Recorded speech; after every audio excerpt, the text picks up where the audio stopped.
mention, is it the Riviera. Yeah. Ready whenever you are. Huh? Yeah, I've never had enough luck there. But Are we ready? they don't have too many dates.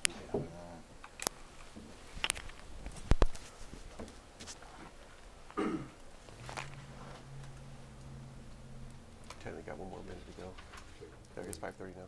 It's 5:30. Is it? Yeah. Okay, I'd like to call this meeting to order of the the Costa Mesa Sanitary District. And I am going to lead us in the pledge and ask Director Schaefer to lead us in the invocation. Place your hand over your heart and repeat after me. I pledge allegiance to the flag of the United States of America and to the republic for which it stands, one nation, under God, indivisible, with liberty and justice for all. If you'd all bow your heads. Heavenly Father, please be with us and guide this evening's proceedings. As always, ensure that our decisions are made in the best interest for all concerned. Father, we ask that you be with the families of the Boston and Texas tragedies. Comfort them in their time of pain and suffering. Continue to be with those who are injured, that they may recover in a speedy manner. Amen. Roll call. Director Michael Schaefer. Here. Director Robert Uden. Here. Director Arlene Schaefer. Here. Director Arthur Perry. Here. President James Fairman. Present. We have no ceremonial matters. And are there any late communications to be considered? Yes, Mr. President. Before the board, Mr. Mosier can't be here today, so he's in a meeting in Newport Beach. So he submitted his comments on the agenda, which the board has tonight. Well, we'll make that part of the record. Part of the record, yeah. And as we go through the agenda, we'll say some of his comments as well. Okay, great. Thank you. Public comments. We do have someone here, Maureen Slick. Do you want to wait till Yeah, the item? She's speaking on the item when we call that item, yes. Okay, is there anyone else that would like to address the board under public comments? Seeing none, we'll move along. Consent calendar. I do believe we need to pull item 6. Correct. Yeah. And I would entertain a motion for the balance. Move for the approval of the consent calendar with the removal of item number 6. Second. Discussion. All those in favor signify by saying aye. Aye. Opposed? Motion carries. Item 6. Yes, thank you, Mr. President. I just want to enter in the record and also Mr. Mosier's comments. He had a couple of comments on some items on the register, and I'll just read his comments verbatim, and then I did provide a response to Mr. Mosier today at 2 o'clock, which you do have a copy of that email, and I'll repeat my response to the public today as well. So the first comment Mr. Mosier had on the warrant register was, and this is his comments, I assume the typical monthly total of $41,378.26 paid to Robin B. Hammers and Associates Incorporated includes amounts the district engineer is passing on to others for services the district requires. Otherwise, it would be extraordinarily large amount to be paying any one individual for professional services. Like the Bank of America credit charges listed on the following page, should the warrant list itemize where these payments went. And so that was Mr. Mosier's comments, and I responded back to Mr. Mosier saying that the invoice to Robert B. Hammers is now for one person. He has several people working for his firm. I mentioned to Mr. Mosier that he has an inspector and 2 engineers that work for providing services to the district, which includes like general engineering services, design services, plan checks, inspecting construction work, administration, stuff like that. And he also has overhead, which I believe his rates are factored in for paying for that overhead. So I explained to Mr. Mosier that it's not just for one person, but it's actually to his firm. And then his second comment or question was regarding warrants is the characterization of the $2,994 paid to Lieber Cassidy Whitmore as professional membership dues strikes me as odd, since that is the name of a well-known legal firm specializing in human resources matters. Is this actually a charge for legal fees? If not, what is the district paying membership fees dues for? And again, I responded to Mr. Mosier at 2 o'clock saying that fee is to be a part of Lieber Cassidy Whitmore's Orange County Consortium. And it's a consortium of many public agencies, and for the purpose of this consortium is securing quality employment relations trainings, consultations, if we need any kind of personnel consultations, we can get that from Peter Presley Whitmore, and informational services. It's provided on a very economical basis. Periodically, Lieber Cassidy Whitmore will hold training seminars, one-day training seminars on personnel matters like harassment prevention or absenteeism, disciplinary procedures. And so that means any of the managers, one or many managers can go to this one-day training session, and there's no additional cost to the district to be paying that consortium. So that's what that fee is. So you feel that we're getting a lot of bang for the buck? Absolutely, absolutely. Yeah, it's a like Mr. Morgan said, they're a well-known law firm in personnel matters, and we do consult with them on time to time, and their training seminars are very valuable. Yeah, Can very I good. add to that, Mr. President? Yes. Yeah, almost every city and special district belongs to that consortium, and that's why we get the price that low. Everybody shows up to these seminars. Okay. And those are all the comments you had on the warrant register, so that's all I have, Mr. President. Okay, I would entertain a motion. Move item 6 on the Second. consent calendar. Any discussion? All those in favor signify by saying aye. Aye. Opposed? Motion carries.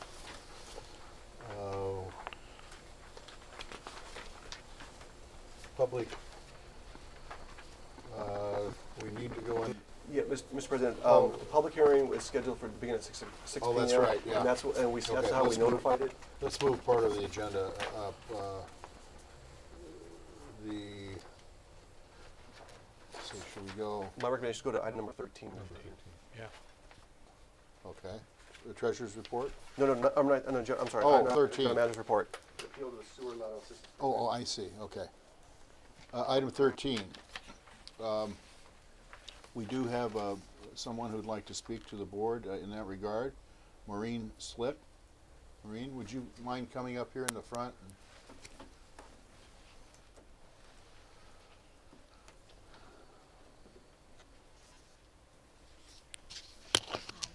Hi. I'd like to thank you, first of all, for letting me come today because I missed it last month and I wrote the wrong date down. It was like I wrote down Good Friday and I thought, they're not going to have a meeting on Good Friday, and finally called. And I'm really impressed with the way you started the meeting. I didn't think anybody, said a prayer anymore, but, even doing the flag is a big deal, so I'm impressed with that. All right, so my problem is that I live in Newport Beach and always had a Newport Beach address. And then, of course, I imagine some of this problem started when they started dividing up who was Costa Mesa, who was Newport, who was whatever. So I have had, my house was built in 1955, and we bought it in 74. So it's like 38 years ago that we have lived in it. And since we moved in, we had plumbing problems. They set us all up with root killer, and because at that time they had all the clay pipes, which split and the roots entered. So constantly through that 38 years, we were doing that. Well, it progressed to such a bad situation that I was calling the plumber every 6 weeks to 2 months. But he kept saying, well, you got to do something. And I said, but I can't afford the big bill. And so finally, oh my God, the whole thing just fell apart. My garage started oozing black muck, and so I called Cold Plumbing, which I felt, and in the meantime, I've been divorced, and I do all this myself, run the house, and I've done a good job. I go to Home Depot, and I get all this stuff and bring it home, and I recheck everything that everybody says at Home Depot. So I feel I've got a good handle on people kind of being honest. And I used to always help my ex-husband with projects too. So I called Cold Plumbing. They came out, and right away they had to excavate, dig up where it was so blocked. The pipe was totally crushed and broken in 2 places and absolutely full of roots. And so that, since I was already going to have to pay the $2,000 to fix that, then they took the what is it, the TV, and went the rest of the way down. And I could see, I used to be an ultrasound tech, so I felt like I could kind of see read what they were doing with their, what do you call it, the TV. And it was, all the way down, there were roots coming in. So, and then also my garage on the secondary plumbing was flooding. So there was no more Band-Aid that I could do. And and they were very, very fair with me. They said, this is what we can do. In other words, we can fix this hole here. You're going to continue to have problems on down all the way to the curb. But it still was going to cost me like $3,000-4,000 to even just do that. So I thought, why not? So they helped me get some financing, which I didn't think I'd get, but because they helped me, and then I spread all the bits. So fixing everything came to like $18,000.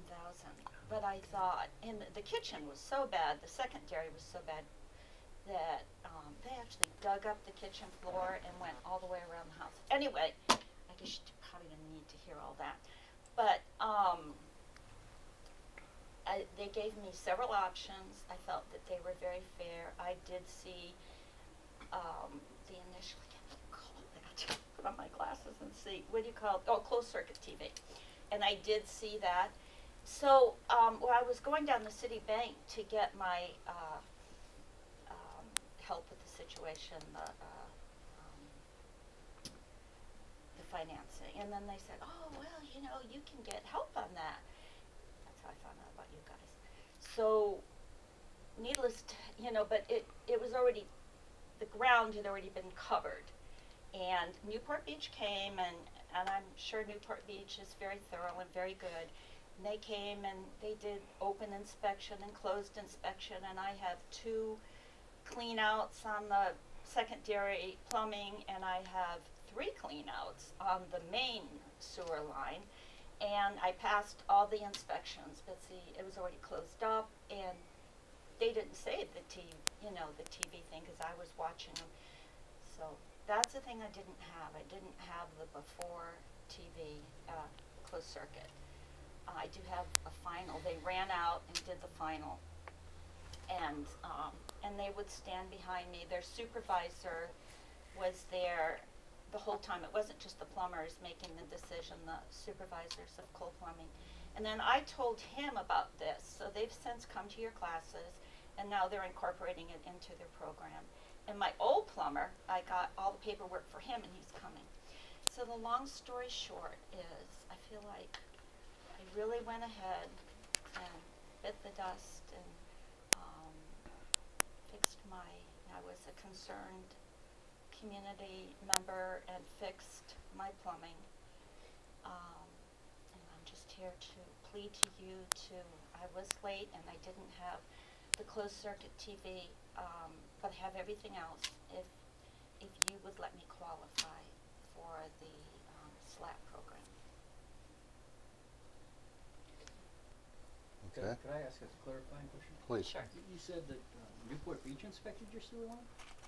Yeah, and that was where I felt everything went wrong. When I applied for the permit, why didn't he say to me, well, the pipes in the middle of the street belong to Costa Mesa, that's where you have to go, but nobody told me that until after the fact. And that's where I feel that maybe our cities being so, okay, no, you're Newport, no, you're Costa Mesa, no, you're this, no, you're that, it got all lost. So I've told everybody on my street now, and I've had them move trees and everything, like the director. But they're all rich, except for me. I'm like on my own. I don't have a job, and they'll probably come to you guys and get in the SLAP program and fix all their plumbing. But they know it now. So unfortunately, I felt that when we applied for the plumbing at Newport, if they had said the permit, if they had said to us, you need to go to Costa Mesa, I wouldn't be here today. So. Let me ask you, do you get our newsletter? You live in Newport Beach. Yeah, That's but part of see, Costa Mesa. It was county though, wasn't it? yeah, it was counting. Yeah. Well, I mean, It was. do you know if you get the, we put out a quarterly newsletter. But, you know, it's like from Costa Mesa, right? So, I mean, I don't think I live in, I never have. I've lived there for No, I 30. mean, it's from the Costa Mesa Sanitary District. Well, I didn't know I was in the Costa Mesa Who- Sanitary Who District. picks up your trash? Is it Costa Mesa? Yes, Costa Mesa. And the pipes Okay. are Costa Mesa's. That's what I don't understand. I almost feel like I was illegally giving them a wrong permit. What's your address and what street you live on? Vista Bay. Vista Vista Bay. Bay. That's off Tustin, isn't it? Yes. Yeah. Yeah. I have you said that you did not have the pre or the before closed circuit. CCTV. They did that. Yeah, I'm looking at an invoice from Kohl's, the big one, the $18,000 one, Yeah. and it says before and after camera inspection. Yeah, but they didn't, since I guess that I was there and physically watched it with them and could see what was happening, they didn't save it. By the time I called them, they didn't save it, but So they did it, but they didn't save it. no, Right. they didn't. But they know now, you know, to save it. But they ran out and did a. But let me tell you, my other plumber, who came every 6 weeks to 2 months, if anybody need to call him, he can tell you what a disastrous situation I had. In fact, he was advising me to get my own machine, you know, because it was just so bad. Let me ask a question, staff. Jim Moser lives in Newport Beach, and he claimed that he was not getting the Costa Mesa Sanitary District newsletter. So that's why I asked the question. You know something, I Do you don't have one? know You can show her? if No, I'm not with me I right just- now, but You know, I've picked up the stuff here now since this problem is happening, and I'm distributing it to everybody. I never thought about asking them if they were getting it in the mail, and we send one out quarterly, and since you're in the sanitary district, you know, I want to make sure if you're not receiving it that you do. does it come by itself? Yeah, No, probably not. it's green. Do we make the city of Newport Beach aware of this program? And, you know, in that, they have residents that are included in our district, and yeah, you might recall last month when we had this item on the agenda, there was 2 recommendations, and one of those recommendations was to give this information out to the city of Costa Mesa. I don't believe we're doing a very good job in Newport Beach like we do in Costa Mesa about telling about our programs, and so that's something we need to do is to inform city officials about these programs. yeah, because you put yourself in a you know, a typical person's place, and if you were in that situation and you go to the city and they go, well, you know, you're on your own. As a matter of fact, I have a neighbor that went to the city of Costa Mesa with a major plumbing problem, and the city, I don't know how many years ago this was, maybe a year and a half ago, the city did not tell them to Yeah, go well, we've to had sanitary problems with our. I know Worse we than have. that, Yeah. they came out and inspected and didn't, you know, Yeah. I don't know if they collected a fee or what, but they said, yeah, we're your guys. I mean, Newport Beach. And that's what I'm hearing Yeah, from the yeah. from the applicant, yeah. Newport Beach came out and said, we're your guys? I'm putting words in your mouth. I thought that's Oh. what you said, that Newport Beach came out and Oh, well, they inspected. never said anything. They just came out, But they and inspected. yeah, and we got the Collected a permit, permit and fee. then they came for 3 inspections, I think Yeah, they so came they out. did, yeah. Yeah, They took and jurisdiction. nothing was said, Yeah. like, But oh, they do you shouldn't know? be. They shouldn't be re-inspecting that No. stuff. No, I mean, that's that really that's seems our. wrong. Okay, Ms. Slick, You took our money. you submitted a bill for $18,045. Was that work completed? Yes, and they did a wonderful job. That's the other side of the house. I mean, they dug up my whole kitchen floor That's and everything. okay. I assume that. Then Yeah. what's this bill for $73.13? That was Is that your the laundry? main, my laundry? Well, no, you had talked about there was something about laundry. Never mind. Oh, no, that's the main, did I say laundry? That's the main drain, the 7,000, whatever. That is what I think is the only thing you guys are concerned Have we with. done It's that? I didn't- that's the lateral going. Yeah, to the lateral. yeah. Oh, yeah, they did that where they relined Yeah. the whole thing. Yeah. And did they Yeah. CCTV that before and after? That was the thing that, no, they did, I didn't know about the program till I Okay. went to pay for it, but they did the after. You have Yeah, the that's what- after is that of what it. you were saying there? Okay. Yeah, you have the after. And I do really feel that they were very honorable people.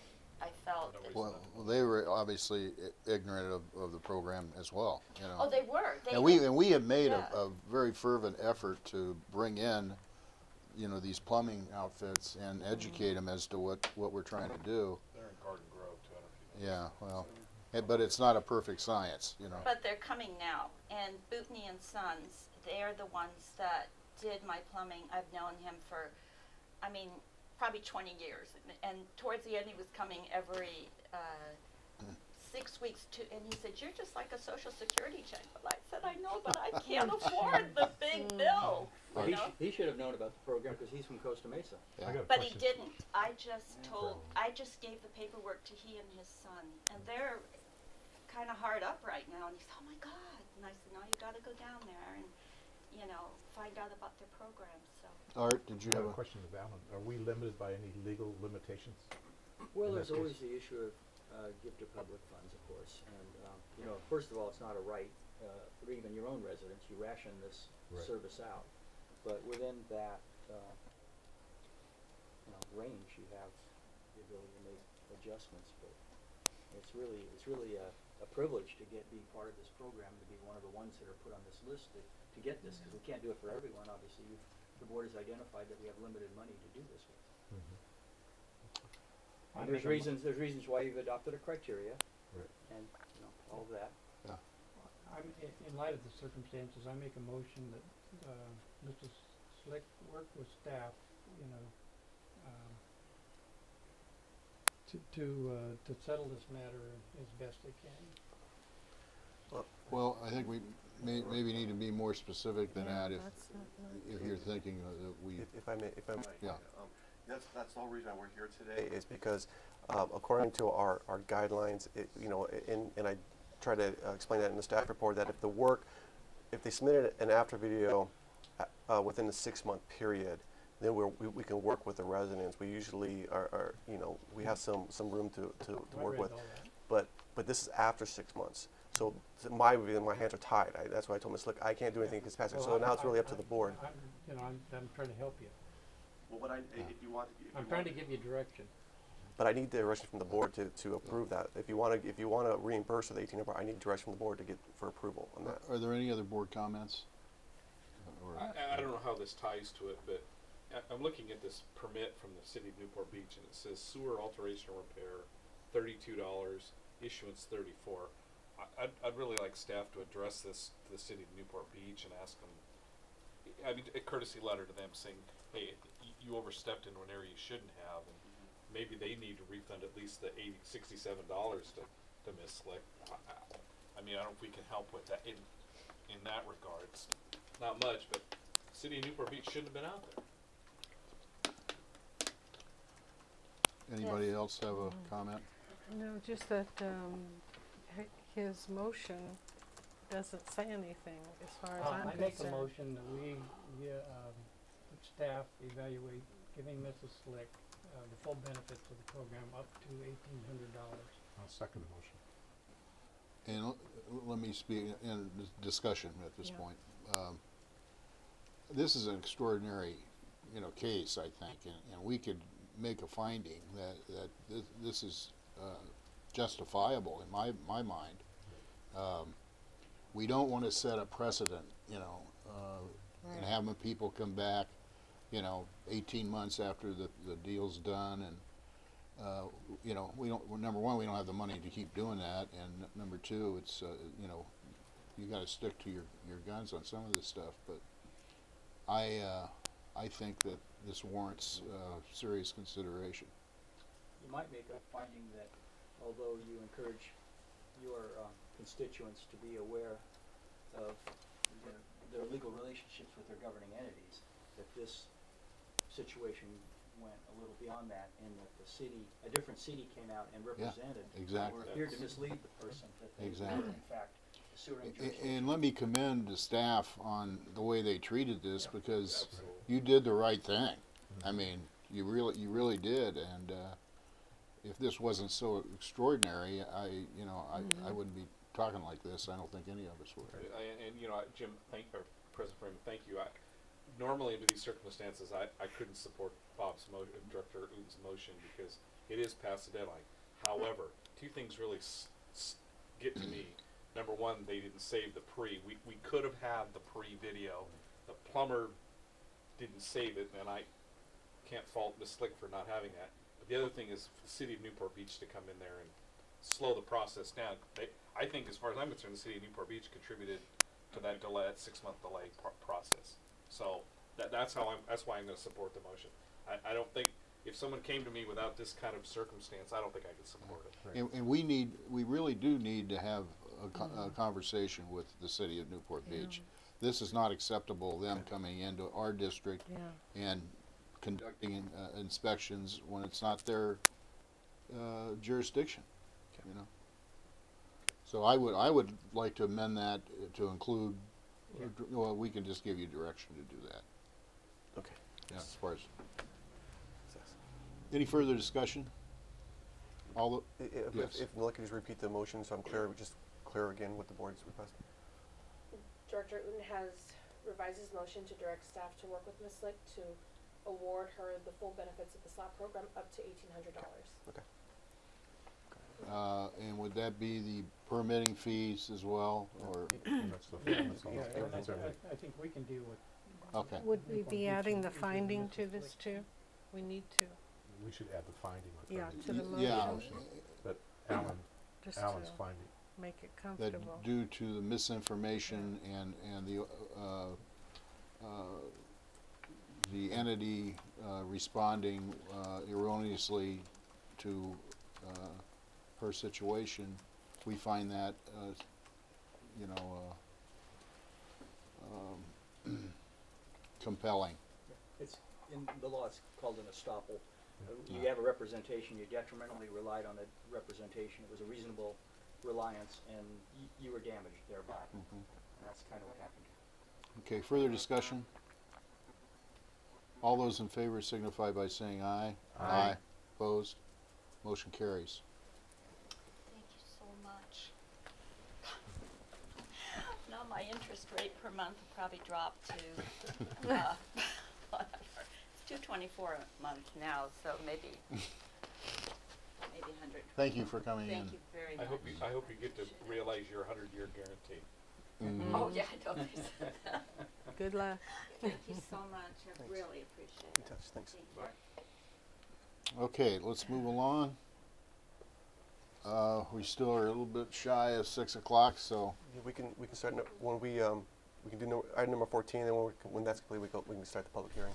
okay. Item 14, sewer lateral assistance program analysis. Thank you, Mr. President. I'm going to turn that over to Albert Chicky. He's going to give that report. Thank you, Mr. President. Last month, March 19th, staff gave the Operations Committee a quarterly report on the status of the SLAP program, and Chairman Schaefer asked staff to separate the total number of SLAP participants into 5 categories. 5 categories being East Side, Mesa Verde, West Side, Mesa North, and College Park. So he did a breakdown to illustrate the total number of SLAP participants, and as you can see, most of the SLAP participants reside on the east side, probably due to the fact that those homes are older and the laterals need repair. In addition, we also looked at the total cost. We looked at an indirect and direct costs of the program, and since fiscal year 07-08, CMSD has waived approximately $640,000 in fees. Below is a breakdown that shows permit fees of they're $120. Since the program started, we waived $113,400 of the fees. In addition, we also been waiving plan check and review fees of $545 and tie-in to the existing lateral fees of $570. So combined, it's $640,000. And staff recommends that we no longer allow CMSD staff to waive the plan check and tie-in fees via the SLAP program. By doing this, we will gain revenue of at least $42,000 and $44,000 per year respectively. So we're asking board to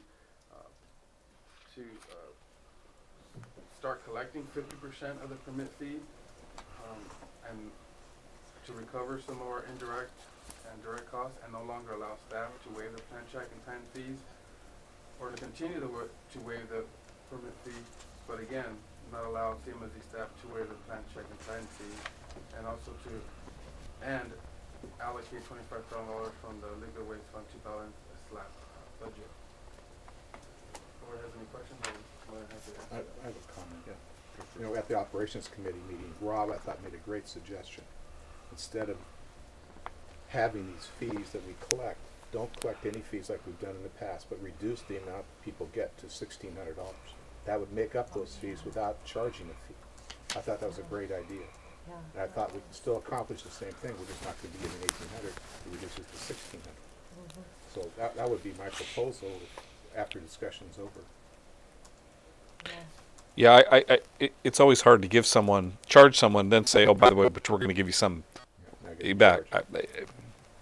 I think even from a staff standpoint, it'd be easier to explain to people that the $1,600 what it includes. So I'm not opposed to that. That would be a policy change. Just a policy change Yeah. in the program. But It's a good still, people policy are still going to accept it, and they're not going to have any That's additional right. fees. That's right. And it's going to be pretty close to being close to the amount that we would be collecting if we took 50%. Very, very true. And it's not questionable. Yeah, right. It's actually a great recommendation, because after the fact I've spoken with staff and they said that there's going to be more time for them to charge. It's going to be more work for accounting, more work for the front desk. So decreasing it to $1,600 would be a great recommendation. What would that cost us to reproduce? Because do we have that out in the city and Costa Mesa? Do we have that out there? You know, we're in the process right now revising the application. The timing's good. The time is good. Yeah, the timing's good to do it. So. Would it make sense? We're looking at July 1st as a fiscal year anyway. Would it make sense to have that lowering effective July 1st? I would recommend we just go ahead and do it now. Do it now. Yeah. That's fine. Yeah. Would there be any complication of financial matters in our permit, an inspection permit is supposed to measure the cost of providing the service, and then we pay an engineered rock to do that. And that money flows, and there's a accounting that was covered. If we adopt something less than that, is that going to mess the accounting up, and that we have to pay for things out of different accounts, or? No, it shouldn't mess anything in the accounts. But I mean, I think what Javier was trying to make a point is that you know, in addition to the $1,800, there's other costs for the services that we're not receiving, and so we got to go out and inspect the sewer lateral systems. We plan check, whatever. We review the videos. That's all costs we're incurring, but we're not getting revenues to receive that. So even if you lower to $1,600, we're still not receiving that revenue. Yeah, that's what I'm saying. Yeah. Like $1,800, but you got to pay the fee. Yeah. So we have a piece of paper that says the engineering fee was paid. That's covered. So you got a $1,600 bonus, and they're going to go too much red tape. But on the other hand, there might be a reason for the red tape. Yeah. We have to account for how much money. But I'm not trying to make things overly complicated. It's just an issue to think about. I think it would be easier to do it this way. Than it would be It kind of ties into 218 too, doesn't it? Yeah, absolutely. Yeah. I mean, it's not a 218 fee. It's not a 218. This is a different kind of a fee, but there's a legal obligation that fee cover the reasonable cost of providing that service. So those services that get provided have to be measured by that, like a building permit fee. Yeah. It's supposed to measure the cost of the inspector to inspect. Are you making? I'm making that motion that we reduce the program from 1,800 to 1,600 to help us recoup some of our fees. I'll second it. Scott? I think in addition to that motion, there's another recommendation on your staff report, and that is to allocate $25,000 from the liquid waste fund balance to the SLAP program. I was just going to say that. Because we are right now That's tapped out. right. We have no more money in the program. You want to amend your? And could I get a clarification too? Are we going to continue with permits or not? If we reduce it to 1,600, they're going to. It'll still be the same program. It'll be like a no-fee permit. So It's we're not still a gonna no-fee permit, Okay. but we're reducing the amount we're going to give out. Javier? Thank you. Staff also recommends that we no longer allow CMSD staff to waive the plan check and tie-in fees. I think the program is a little confusing. This program helps residents who are fixing or updating their sewer lateral. Now, if someone wants to add, say, a in-laws house in the backyard, they still have to, we're still charging that tie-in line. Oh, yeah. We've been waiving that, and that's not, that's incorrect. So we want to reiterate the fact that those are two separate things. This program is strictly for your lateral.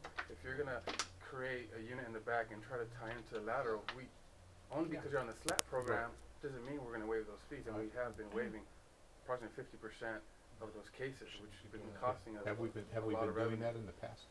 50% of the 945 participants have been doing that, or staff will say, oh, did you know if you install a two-way, we can waive these fees, which again was incorrect. It wasn't the intent.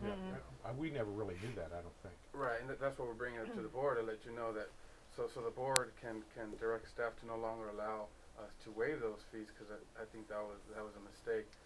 And we did some analysis, and we did find roughly about 50%. We won't know that true number unless we did a full-blown audit and really looked at but we feel comfortable that about 50% of the cases have been getting their tie-in fees waived. Could we just make a motion on each one of these, because they're all a little bit different? Yeah. So the motion I made is just on number 1. Yeah. Mr. President, just one more. Just before we make a vote on the motion, I do want to mention in here for the record that Mr. Mosier did send some comments on item number 14, and that is before you. I don't know if you had a chance to read, but he did make some comments on this item. So, paraphrase what he said. I think it was just some clarifications that he thought it was kind of confusing the way we read how the application was read. He just had some suggestions to simplify the rule by just basically it was just kind of it was a little confusing for him. So he made some suggestions to clean it up a bit. Okay. So my motion is just on number 1, reducing the fee from 1,800 to 1,600. And I second it, so it's all done. And then we can do 2 and 3s afterwards. Sure. Okay, any discussion? All those in favor signify by saying aye. Aye. Opposed? Motion carries. I'll move to take $25,000 from the liquid waste fund to re-embellish the SLAP program. Second. Discussion? All those in favor signify by saying aye. Aye. Opposed? Motion carries. How about number 2? Is that? I Well, move that goes number away. 2. What? Does it go away? I don't know. No, we have to do 2 separately. Yeah, it's pretty much what the board is going to do. They're pretty much going to do number 2 and 3. They're going to Okay. continue to waive the permit fee For the and no longer allow CMC staff to waive the plan check fee, and also decrease the amount from 1,800 to 1,600, Okay, I'll move that one. and then allocate the $25,000. So Right. no Oh, longer. that's second. We've We're done not all gonna do of number them. one. We're all done, so. So Yeah. Okay, did you get that motion? Yes. I'll For second 2. that motion. Okay. Okay. Mr. President, just clarification on that reduction to $1,600. Is that on a go-forward basis? Is that on ones that are in application now? How does that apply? Just, I would think, like Mike's suggestion is that we pick a time certain. Well, I think once we have the applications revised and we kick that out, then that'll be implemented. The ones that have already submitted applications, it's status quo. Right. Yeah. Any other comments, discussion? What is this motion? Just to continue to waive the It's permit number fee. 2, Approve number 2. the way it reads. Oh, I was looking for it in this packet. Yeah. Here, Bob. Continue. Continue to waive the permit fee from SLAP participants and no longer allow our staff to waive the plan check or tie-in fees. All those in favor signify by saying aye. Aye. Opposed? Motion carries.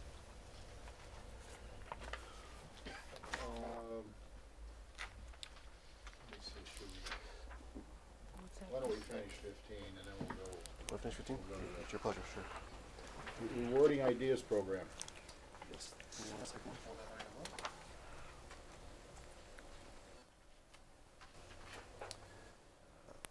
Thank you, Mr. President. As you know, this is a program that the board approved that generates ideas for the organizations, encourage employees to generate ideas for the organizations and rewards them for those ideas. We had one employee, Jason Alfasa, who is a part-time maintenance assistant. He did submit a program to enhance public safety and reduce property damage claims from dilapidated manhole covers. We did not. It was. I'm glad he thought about it and he took the initiative to came up with a suggestion. But we did not recommend rewarding. We don't recommend rewarding members of the public for reporting damaged manholes because it could be construed of a gift of public funds. But at the same time, I don't want to discourage employees. I think he still gave a good suggestion, and we are now more aware of our manhole covers. So for that, we want to recommend at least awarding him $100 for his suggestion. Okay. Any questions or comments? I move approval. Second. Further discussion? All those in favor signify by saying aye. Aye. Opposed? Motion carries. Okay, let's go back to the public hearing.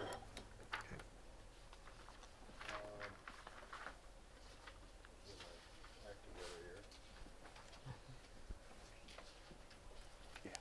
Okay, we're now beginning the public hearing. With regard to the solid waste and liquid waste rate hearing, I would like our attorney to again give an overview of the procedure. Mr. Burns? Thank you, Mr. President, members of the board. I'd like to give the overview for both the solid waste and the liquid waste before we open the hearings up.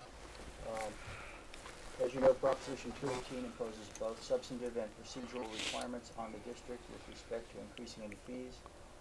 Regarding the substantive provisions of Proposition 218, the law provides that each property-related fee must meet the following tests. 1. Revenues derived from the fee or charge must not exceed the funds required to provide the property-related service.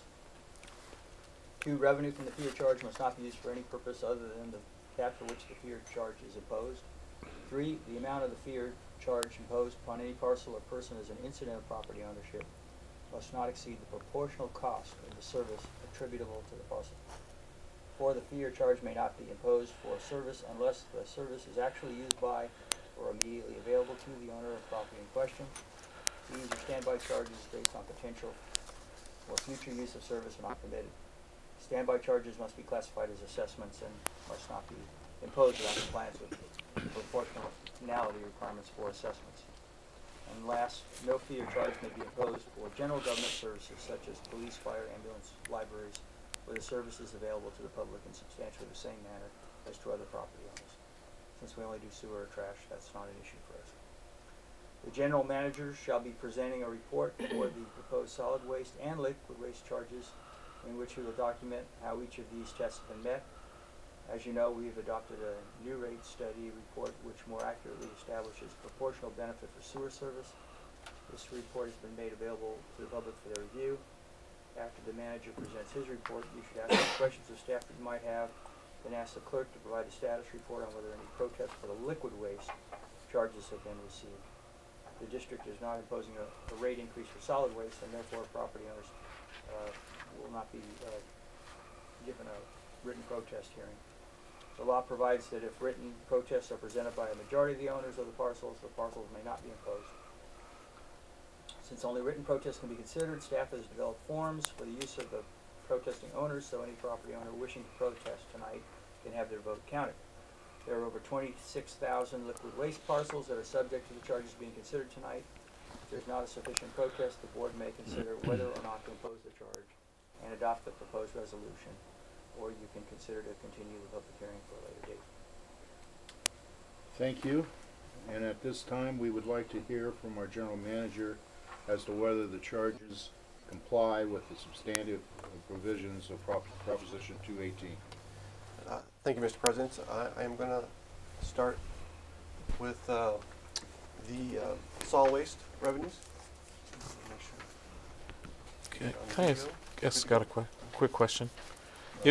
If you're recommending that we continue this to June 27th, should we do the presentation then, or are you still going to do it tonight? Well, I think because we're open public hearing, I think we should still, and we also advertise it in the Okay. notices and stuff. Okay. We should have it still today. That's fine. And we're just basically extending it for giving public more opportunities. Having to duplicate your efforts. No problem. No. Okay. We might have It's to training. do another refresher if somebody shows up. Sure. We think that's not going to happen. Yeah. All right, so first I'm going to talk about solid waste revenues, and it's, as you know, there's 5 key expenses. It's the first one is called the hauler rate, and that is the charge, you know, what, $9.15 per household. And how we calculate that is you take the total households, and again, this is a little bit higher than what you'll see in your occupancy report, because we're just projecting some increases, modest increases in the year. And you times that by the rate, and you get your annual cost that we pay to CNR for our hauler rate is just under $2.4 million. The second key expense is the recycling disposal rate, and that is a 5222, which has, again, that has not been changed since 2006, and it's component of 2 factors. The first factor is the transfer station fee, and that's the fee that costs CNR to, you know, remove all the recyclables from the transfer station. And then there's the landfill tipping fee, and as you know, according to our contract, the CNR is required to divert 50%. So they take 50% of that tipping fee. Back in 2006 was $22, and they apply the $11, which is half the $22 tipping fee, to the $41.22, and that gets us to the $52.22 per ton. Now, I also want to mention that since 2006, the tipping fees have increased steadily, and I believe the recycling disposal rate should be more around the $56 range, but that has not changed, and CNR is not recommending any increases at this time for the disposal rate and for the hauler rate as well. And so what we do to determine that cost is we apply the total tonnage, and we're estimating based of our current tonnage reports, about a little less than 40,000 tons, that we'll be paying about a little over $2 million to CNR for our recycling disposal costs. And then the third key expense is salaries, and for 13-14 we're projecting just under $500,000 in salaries and benefits. Then we have operations and maintenance, which, you know, includes tying the building maintenance, consulting services, heating and lighting, some regular for our facilities, and that's about $246,000. And then lastly, the fifth component is our programs, and that's like our SHARPS program, our household hazardous waste collection program, our telephone book recycling program. All those programs, it's $130,900.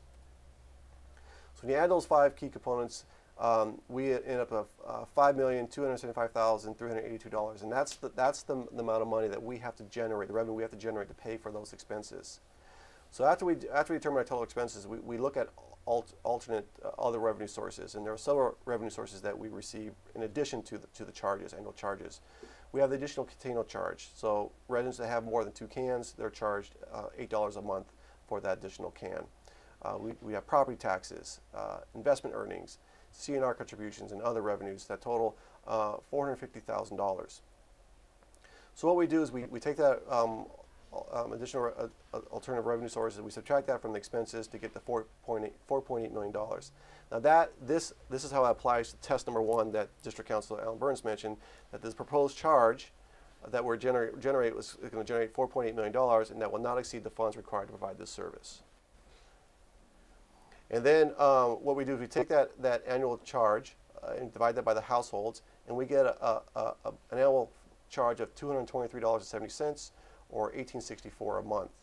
And if we apply those same criteria, so we also assume in 14-15 there's going to be some slight increases, like CPI increases, salary increases, stuff like that.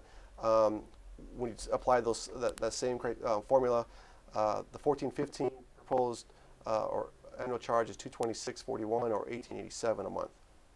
Now, as you know, last year the board reduced the rate. Our rate was $19.95. They reduced the rate to $19 a month, and that's because we had excess amount of money in our reserve funds, our solid waste reserve fund, and because we don't have capital replacements, you know, like the carts or the vehicles, the board believes that money should be paid back to the residents on a long-term basis.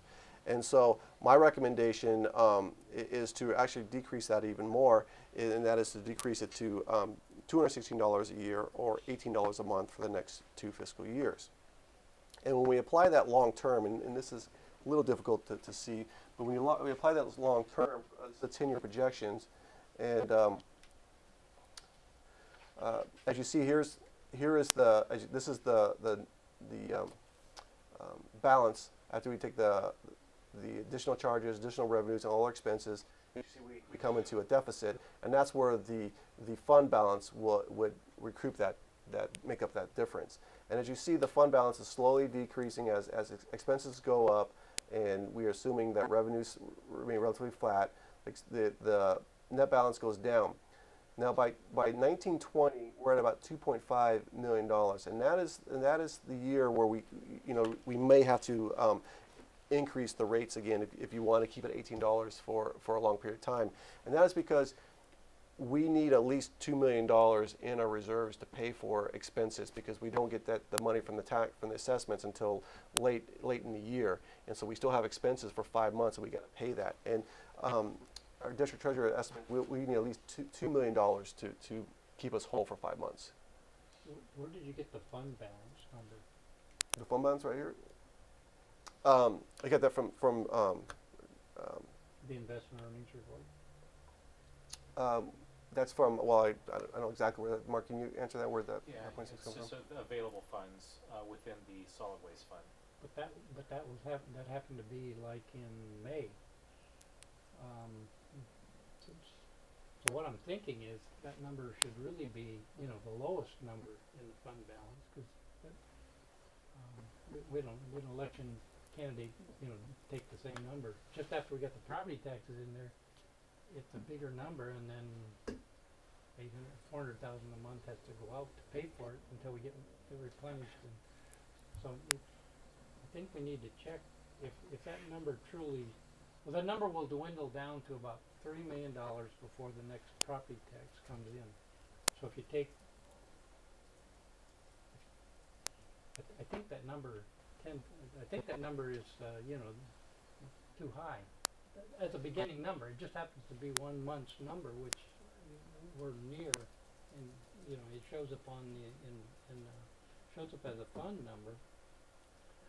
But in December, that number will be down to $3 million. Is that the same number? Are we talking about the same? We're talking about the same number, and that's correct. That's why we're using that $2 million as the base. As long as we don't go below $2 million in that number, then we should be fine. But so that number will we're be at the point in time for next fiscal year projecting to be at 5.6 million starting the fiscal year out. That would be the July time frame. Yeah. But what I'm saying is that number, I think we should start with about a $3 million number. Not that number. It all depends on when you do the analysis. If we were doing this analysis in December, that number would be $3 million before the property taxes come in to replenish it. Right. But on Scott's analysis, we're looking at a full year at a time, and so we're looking at the whole cycle, the complete picture of the ups and lows. So it kind of it smooths out by looking at it on an annual basis. So as long as we think about that, we don't want that fund balance number to drop below $2 million under current scenario, we should be fine. Okay. Mark, this is kind of off the subject, but school districts have the same cash flow problem, but they borrow. What's that called? There's a term for Tax that. anticipation? It's a TRAN, tax and revenue anticipation. Yes, a TRAN. I mean, almost every school district has this, and they don't have the reserves because their budgets are very large, and so they have to borrow the money, but we don't. Right. And as Mark says, if we keep our goal is keep the balance at $2 million, we should never have to. Right. I think Bob's point is though that we may be below that $2 million It'll be a lot quicker before you get to 2020. If the red numbers continue to evaporate the fund balance number. In December, it'll look a whole lot different. You know what Bob's saying, Mark? I do. I understand. But we're just looking at it at the end of each fiscal year for purposes of this analysis. And so throughout the fiscal year, it will it rises and goes lower, and as long as during that fiscal year it doesn't drop below the $2 million, that's where if you use that $2 million as the floor, we will never drop below that. Are you using July 1st as the end of the fiscal year? As the beginning of the fiscal year. Beginning of the July fiscal 1st, year. yes. So, Yeah. so what I would like to see you do is put the 2 million in as a reserve. So the unrestricted reserves in the solid waste fund, will be something lower. That's correct. So, that may help me figure this out. So say again, what do you want us to do? On page 5 in Mark's investment report at the bottom, it's a solid waste fund, and we've got by policy a 10% number that 300 and some thousand. There's a number there, and then there's then the next thing is called unrestricted reserves. And what we're doing is saying we want 2 million as a reserve, a dry period reserve. Yeah, we talked about this too. We need Yeah. to update our reserve policies. What we got to do. Well, yeah, that'd be part of that policy, but Yeah. just so that when the election candidates start trying to figure this out, we want that 2 million already out of that unrestricted reserve fund number. Okay, I see what you're saying. And I trust that this, I think this analysis is good. I was just confused on whether you've started with too high a number. Well, I think like Mark says, again, throughout the fiscal year, we're gonna fluctuate up and down. You're right. At December, that $5.6 million, it's gonna get down. It's gonna be down to $3 million. Yeah. And then we get the assessments from the county, and it's flushed back Well, up it'll be again. lower than that in the future because you're gonna take 2 million now out and make that a dry period reserve, so it'll be down around $1 million.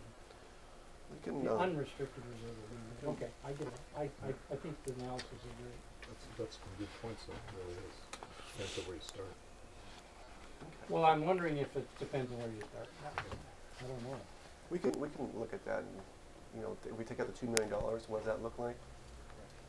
We'll do that, and we can bring Yeah. that back to next month, or bring it back next month. We have the Well, maybe the preliminary operations budget. committee. Okay.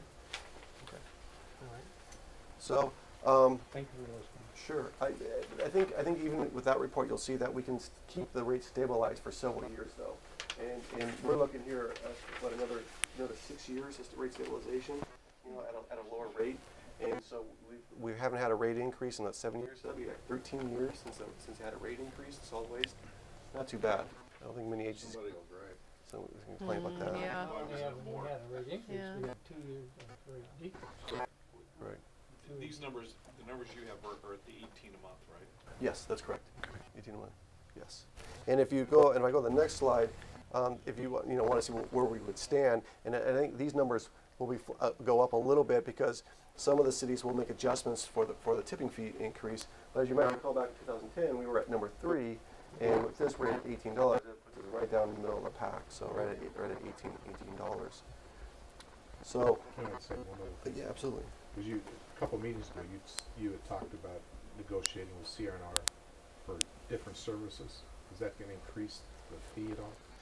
No, I think that's one of the issues I'm going to hit with Dean is that if we can still go to, you're talking about the AD there, out of the justice system, if we go there for, then I don't want to see a rate increase, or if there is if there is an additional cost, again, we could use the reserves. That just means when I had going out 6 years, it might be 4 years, Yeah. That's why I said Yeah. maybe if you reduce it to 18, you could possibly use that dollar per month if there's any increase in fees. Possibly, but again, I don't think right now, and I can't speak for CNR, but I don't really know they know the numbers yet. Because every time we talk, it seems like the I numbers just wanted changing. to throw that out there just to Yeah, say. it's sure if we want to, sure. So Scott, do you think it's important? Well, is it important to make this decision? I mean, this is the rate decrease from $19 to $18. Is it timely to make it before you have the CRNR numbers? I mean, in your heart, you hope that CRNR Well, Won't you know, equal two members. we can't wait around. Well, for that. and here's another reason why I wanted to wait, because, and you know, we talked at the end of this presentation, is that we just got back the preliminary draft of the audit. And so we still want to analyze the audit, and there might be some room in that audit to say, look, you know, you need to lower that rate some more. And so we want to have that discussion with them. So you know, tonight there's you know, staff's not recommending any action tonight. You know, if you're not comfortable with $18, we can definitely keep it at 19, or actually with the recommendation, as you saw the proposal, it had to be around. If I go back, let me go back. If we go this way, obviously you got to understand though also that you know, if you want to go based on the calculations, the 1864 we don't have to do any kind of Prop 218 hearing because it's lowering the rates. But then if we go to 1415, it's increasing the rates. Now we got to do a Prop 218 hearing, and so you know, I'd like to avoid that if we can for a while and use some of our reserves to lower that fund balance. What's it cost us to do a 218? Do you guys remember what it would cost the mailing? It was, remember what it was, the mailing itself was expensive. Getting all the postage out is quite. Remember what it was? About $6,000 to mail it to over 21,500 residents You go to that, per mailing. go to that chart with the cities if you don't mind. At some point over the last couple of years, we got a lot of flack about our comparison with number 30 and us. Newport Coast. Yeah. Newport Coast contracts out to a hauler. They don't use the city of Newport Beach, isn't that correct? Correct. Yeah. So remember how we were getting those comparisons about, well, whatever. So they're using CRNR as well, correct? Correct. I'd just like some edification at some point why there's such a difference there. Okay, I can partly tell you. I know you had some. That number 1274 doesn't include the cost per can. There's a dollar That's cost right. per can. That's right. So, I mean, that's not an accurate number. In That's right. You know what, Scott? Never mind. That's. I remember Bob telling me that Right. before.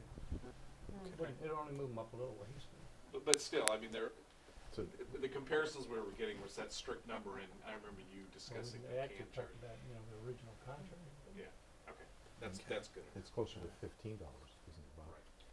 It's $2 more than that. Yeah, so it's almost No, 15, based on how many cans you have. Newport Coast residents tend to have a lot of cans. Yeah, And I think CRNR told me they average 7 cans per resident. so they can be over us. Wow, Yeah. lots of Yeah. parties. You know, so it's Correct. all over. The smaller cans or the same can? They 7 just have cans? a lot of cans. Yeah, I don't feel so guilty with my 3 anymore. They entertain more. Yeah, Newport Coast. You're a long ways from it. You're at the other end of the golf course. Hey, let's move along. So board members, let me just go ahead and mention, as Alan Burns mentioned, there's 5 tests that I have to present to the board and the public that comply with Prop 218. I mentioned test number 1, that the charge would not, the revenues will not exceed expenses. And then the other 4 tests, the second one is that the proposed charge will be strictly used for solid waste programs. None of the funds will be used for liquid waste collection, CIP, you know, sewer CIP or any sewer administrations. The proposed charge will not exceed the proportional cost of the service attributed to the parcel. And I think this is kind of what ties in what Mr. Mosier was mentioning, is that for multifamily units, if you have a parcel that has 4 units on it, then that unit's going to be charged 4 times for the 4 fees. So let's say I'm just throwing running up $200 a year, they're going to be charged $800 a year because that's attributable to that's a service attributed to the parcel. So the fourth test To the residents. according to the code, to the parcel, because Parcel, there's 4 units on that parcel. The charge is not imposed for service unless the service is actually used by or immediately available to the owner of the property in question. And the 5th one, obviously, Alan mentioned that the charge is not for general government services, like it's not going to be used for police, fire, parks, or streets. It's strictly for solid waste programs. So as I mentioned earlier, we received the draft audit from Michael Baye, and we're still studying that draft. My recommendation is to continue the public hearing to June 27th, and let's staff discuss the findings with CNR. Maybe we can negotiate lowering the hauling rate or disposal rate. So that's my recommendation for the solid waste. Any questions? Questions? Discussion? Motion? motion? No, don't, No, we just motion to continue. The public Continue, hearing. yes. Yeah, I'll move to continue the public hearing Second. on solid waste revenues to June 27th of this year. All those in favor signify by saying aye. Aye. Opposed, motion carries. Okay, and then also just want to say for the record that Mr. Moser did make some comments on this as well, and it's for you as well, for your consideration. So let me go on to liquid waste and talk about the annual charges. As you know, the annual charges, what the sewer rate study was indicating we needed for the sewer system. There are additional revenue sources like the permit inspection fees, the connection fees, investment earnings, and other revenues that totals $5.3 million. And again, this complies with the test number 1 of the Prop 218, that what we're charging is the 5.1, and that's not going to exceed the total expense of 5.3. Then the next step we take into consideration the salaries and benefits and the maintenance and operations, and this is all from the proposed spending plan back last month, and the subtotal for that is about $3.8 million. We subtract that from the total revenues that we projected to receive of 5.3, and we get $1.5 million as a balance. We take that balance and we put that into the asset management fund, and as you see, our balance today is 5.1. We allocate the transfer in, that gets us about $6.6 million in the asset management fund. And then what we do is what's called a transfer out. We take the $1.9 million out of the asset management, and that's for our CIP projects, and we identify those in the proposed spending plan. That gives us a balance of about $4.6 million. Now, as you know, that's below the $5 million range that the board has set a policy that they want to have a minimum of $5 million in the asset management fund. And if we look at the spreadsheet, and if we use the spending plan that we proposed last month, the same expenditures, and we again assume expenditures are going up slightly due to CPI, and the rates are going up at 2% according to the study for the next 5 years, and then pretty much flatten out for the remaining rest of the 10 years. The available balance in the asset management fund stays at under $5 million throughout the 10 years. So it doesn't meet your goal, it doesn't meet your policy.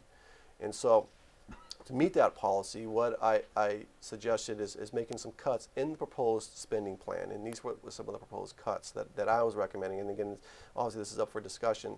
But the part-time maintenance assistants that I was recommending to go full-time, my recommendation is to keep that part-time. The wireless capabilities for the guys out in the field, in the GIS, I think it's a really nice feature. I think one day we'll get there, but right now maybe we just don't do it at this time, and that's why I cut the $30,000 out of that budget. And then you see other capital outlays, expenditures. The smart covers, instead of buying 2, maybe use 1 smart cover. Obviously, also the headquarters parking lot, we won't resurface that, and we won't do any improvements to the exterior maintenance of this building. The CIP, originally I recommended $1 million for force main upgrades.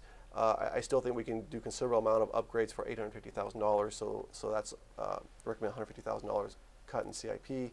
All total is over $319,000 in cuts for 13-14. And then in 14-15, my suggestion is not to hire the part-time account clerk. Again, that was a new position I was recommending. We won't hire that position. Then you actually see the other cuts. Really totals about $275,000. And if you apply those cuts and then you put that back in the spreadsheet, well, now we can maintain our $5 million for the rest of the 10 years. And so I'm sure the cuts are up for discussion. Another suggestion, I know there's been some discussion about some board members about the finance manager position. We could make that accounting manager. That could save some money as well. That's a potential cut. However, if you do that, just take into consideration that the finance manager position, I know there was concerns that the finance manager position one might not have the accounting experience, but really that position is going to have the accounting position. It's just not going to be focused on accounting. The position of the finance manager is really a broad finance manager that really manages the department, where the accounting manager was really niched for accounting purposes. As you might recall, last month will have an accountant to do those accounting services. So, but again, that's if you still feel comfortable, you're not comfortable with that, you want to go to accounting manager, that will save some money as well. So, before I go on, did you want to talk about the proposed cuts at all? Yeah, How much would that save? I think about $15,000. I have some comments on the proposed cuts. Let me just say Okay. one thing. Okay. We are generating some fees from the change in the lateral program, right? Like $45,000 bucks. If we don't waive the fees, yes, yeah. If we don't waive the fees, sure. Okay. You mean that the $200 per household? No, I Is think that he was talking considered- about remember item number 2 when they add add-ons in the back and we're waiving fees. We're not going to waive those fees Oh, so we're anymore. going to be saving money from not giving out $1,800. Yeah. Well, that's true. That's Right. true. Yeah. Yeah, that's Right. true. Very true. And, oh, I'm sorry. Go ahead. That just means more people can participate. in Yeah, the we're still going program. to have a limited, we have a maximum amount that we're going to Yeah. be spending. But Yes. the amount probably won't change. People will still do it. But yeah, we'll probably still spend like $225,000 on it. You're right. Right. Well, you want to talk about the finance manager position? I was probably the one that had the most concerns about having a background in that position. Mm-hmm. And I'm just not sure that that person will have, who's going to oversee the accountant? Sure. I'll turn that over to Anna. She can speak to that. Mr. President, members of the board, when we initially had the accounting manager position vacated, staff went out and recruited for an accounting manager position to fill. And as we were interviewing the candidates for the position, we realized that the type of candidate that we were getting with the accounting manager, with the specific background that we were looking for an accounting manager, did not quite meet the needs of the district.